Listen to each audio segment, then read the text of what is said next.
कांग्रेस के चुनावी वादों पर पीएम नरेंद्र मोदी ने शुक्रवार को निशाना साधते हुए कहा कि सबसे पुरानी पार्टी जनता के सामने बेनकाब हो गई है।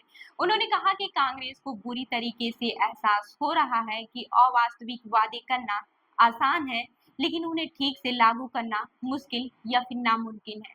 इसके बाद से कांग्रेस की ओर से तीखी प्रतिक्रिया आई है और खुद कर्नाटक के मुख्यमंत्री सिद्धरामैया ने केंद्र सरकार पर कई आरोप लगाए हैं।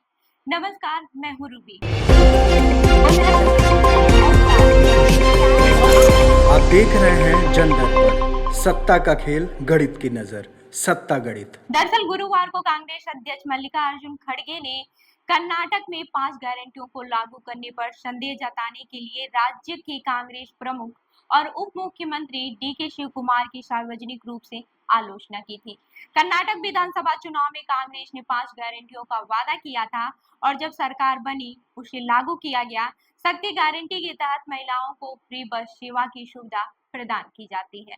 कर्नाटक के उप मुख्यमंत्री शिव कुमार ने बुधवार को एक मीटिंग में कहा था कि उनको उन महिलाओं के कई मैसेज और मेल मिले थे जिन्होंने उन्हें बताया था कि वे बस में यात्रा करने के लिए पैसा दे सकती हैं, लेकिन बस के कंडक्टर उनसे पैसा लेने के लिए मना कर रहे थे। इस पर पीएम मोदी ने क्या कुछ कहा, ये भी जान लेते हैं। प्रधानमंत्री नरेंद्र मोदी ने अपने एक्स अकाउंट पर कांग्रेस की चुनावी वादों को लेकर कई पोस्ट किए और लोगों को सतर्क रहने के लिए कहा। कर्नाटक में कांग्रेस के बीच उसे मतभेद पर निशाना साधते हुए उन्होंने आरोप लगाया कि कर्नाटक में कांग्रेस विकास की चिंता करने की बजाय आंतरिक राजनीति और लूट में व्यस्त है। यही नहीं, वे मौजूदा स्कीमों को वापस लेने जा रही है। उन्होंने लिखा कि अब कांग्रेस पार्टी को बुरी तरीके से यह एहसास हो रहा है कि अवास्तविक वादे करना आसान है, लेकिन उन्हें ठीक से लागू करना मुश्किल या फिर नामुमकिन है। वे लोगों से लगातार चुनाव प्रचार के दौरान ऐसे वादे करते हैं जो उन्हें भी पता नहीं है कि वे कभी पूरे नहीं कर पाएंगे।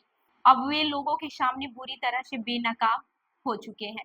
हिमाचल प्रदेश, कर्नाटक और तेलंगाना में कांग्रेस की सरकार है और पार्टी ने वहां चुनाव के दौरान जिन गारंटियों के वादे किए थे उस पर भी पीएम नरेंद्र मोदी ने निशाना साधा। उन्होंने लिखा, देश के लोगों को झूठे वादे करने की कांग्रेस की संस्कृति से सावधान रहना चाहिए। अपने पोस्ट में उन्होंने हाल ही में संपन्न हुए हरियाणा चुनाव का भी जिक्र किया और लिखा कि हमने हाल ही में देखा कि किस तरह से हरियाणा के लोग ने उनके झूठे वादों को ठुकरा दिया और ऐसी सरकार को चुना जो स्थिर और विकास केंद्रित और एक्शन में विश्वास रखने वाली है। पिछले दिनों हिमाचल प्रदेश में कर्मचारियों के वेतन को लेकर हुई रुकावटों पर भी उन्होंने तंज कसा। उन्होंने लिखा कि हिमाचल प्रदेश में सरकारी कर्मचारियों की सैलरी समय पर नहीं दी जा रही है। तेलंगाना में किसान कर्ज माफी का इंतजार कर रहे हैं जिसका कांग्रेस ने वादा किया था। आपको बता दें कि पीएम नरेंद्र मोदी के पोस्ट पर कर्नाटक के सीएम सिद्धरामैया ने भी एक जवाबी पोस्ट करते हुए कहा कि पीएम नरेंद्र मोदी को कांग्रेस पर उंगली उठाने से पहले बीजेपी की कर्नाटक में अपनी भयावह विरासत पर गौर करना चाहिए। अपने एक्स हैंडल पर सीएम सिद्धरामैया ने लिखा, 52,000 करोड़ रुपए की लागत से 5 गारंटियों को लागू किया जा रहा है और इसके अलावा कर्नाटक के भविष्य के निर्माण के लिए 52,903 करोड़ रुपए की आंतरिक पूंजी का प्रावधान है। उन्होंने कहा कि बीजेपी ने कर्नाटक में 40% कमीशन का भ्रष्टाचार छोड़ा था। सीएम सिद्धरामैया ने पीएम मोदी पर निशाना साधते हुए लिखा, आपके कार्यकाल में भारत के कर्ज के 2025 तक 185.27 ट्रिलियन रुपए बढ़ाने का अनुमान है, जो कि कुल जीडीपी का 56.8% है। यह केवल बुरा गवर्नेंस ही नहीं है, बल्कि हर भारतीय की पीठ पर बोझ है। और क्या विडंबना है कि कर्नाटक केंद्रीय खजाने में अच्छा खासा योगदान देता है, लेकिन उसके जायज हिस्से को भी आपकी सरकार नहीं दे रही है। कर्नाटक जो केंद्र को 1 रुपया देता है, उसे बदले में तेरे पैसे वापस मिलते हैं। यह सहयोगी संघीय ढांचा नहीं, बल्कि सीधे सीधे शोषण है। वहीं पीएम मोदी के ट्वीट पर कांग्रेस ने भी पलटवार किया है। झारखंड के कांग्रेस के पूर्व अध्यक्ष राजेश ठाकुर ने उन पर झूठ बोलने का आरोप लगाया है। ठाकुर ने समाचार एजेंसी एएनआई से कहा कि कर्नाटक में जो हमने वादा किया उसे पूरा करने का काम किया है। प्रधानमंत्री अपने बारे में तो बात करते नहीं है, उन्होंने 2 करोड़ रोजगार देने, खाते में 15-15 लाख रुपए देने के अलावा बहुत कुछ कहा था।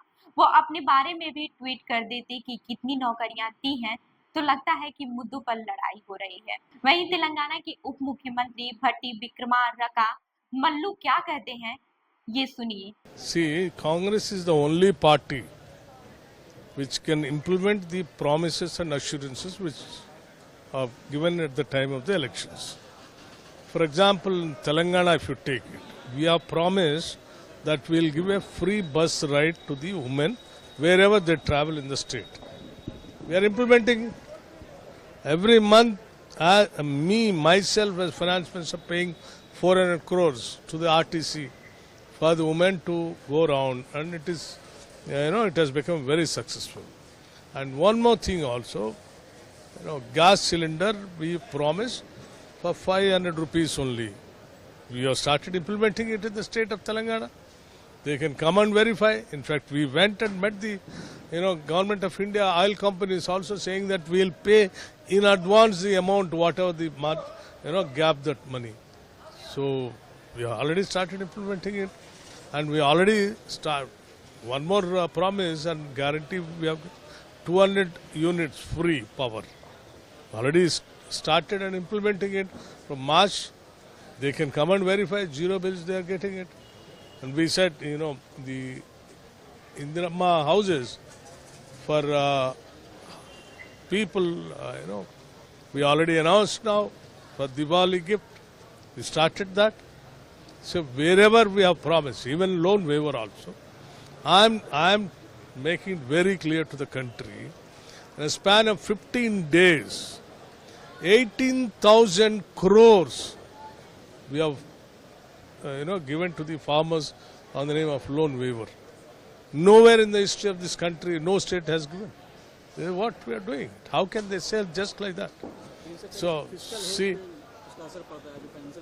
see, physical, whatever, is there in the available resources only, we are trying to do it.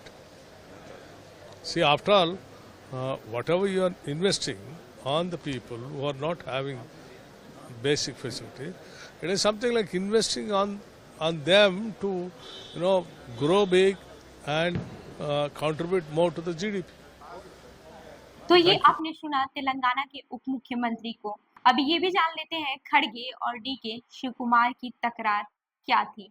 Bengaluru में बीबीसी के सहयोगी पत्रकार इमरान कुरैशी के अनुसार गुरुवार की सुबह इंदिरा गांधी की पुण्यतिथि के मौके पर आयोजित कार्यक्रम में भाग लेने के लिए खड़गे अचानक पार्टी कार्यालय पहुंचे। वहां पर उनकी बाएं तरफ शिव कुमार बैठे थे। तभी खड़गे उनकी तरफ देखते हैं और कहते हैं कि आज आपने ऐसा क्या कहा कि आप गारंटी को लागू नहीं करेंगे। इस बात पर शिव कुमार कहते हैं कि हम इस पर चर्चा करेंगे। ऐसी महिलाओं की संख्या यहाँ 5 से 10% ही है, देखा जाएगा। तभी खड़गे के दाईं ओर बैठे कर्नाटक के मुख्यमंत्री सिद्धरामैया ने हस्तक्षेप करते हुए कहा, नहीं नहीं। इस पर खड़गे ने कहा, आप अखबार नहीं पढ़ते हैं, हम पढ़ते हैं, खैर जाने दीजिए। सिद्धरामैया ने फिर से हस्तक्षेप करते हुए कहा, उन्होंने जो कहा हम उस पर विचार करेंगे। तभी मुस्कुराते हुए खड़गे ने कहा कि आपने लोगों के मन में संदेह पैदा कर दिया है, इससे दूसरों यानी कि विपक्ष को मदद मिलेगी। खड़गे ने कहा कि 5 या फिर 6% मत कहिए, आपके पास गारंटी देने के लिए बचत है। अगर आप ऐसा नहीं कर सकते और बजट के बाहर से पैसा लेते हैं तो आपकी वित्तीय स्थिति चरमरा जाएगी। इसका असर आने वाली पीढ़ियों पर पड़ेगा। इस बारे में बात क्यों करें? खड़गे ने कहा कि महाराष्ट्र में घोषणा करने से पहले राहुल गांधी ने साफ कर दिया था कि बजट में इसकी क्षमता है या नहीं।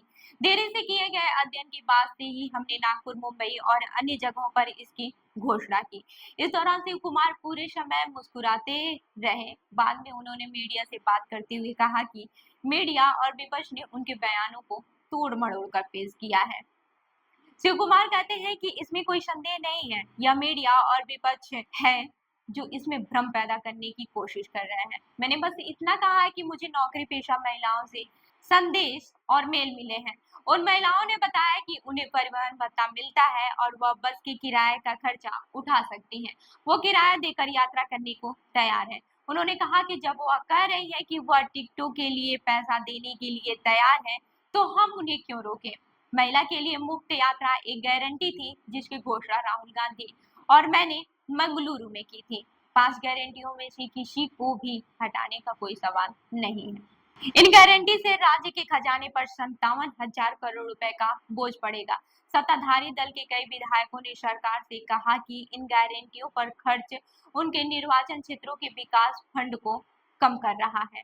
तो ऐसे ही अन्य खबरों के लिए जुड़े रहिए हमारे साथ, देखते रहिए जन दर्पण न्यूज। धन्यवाद।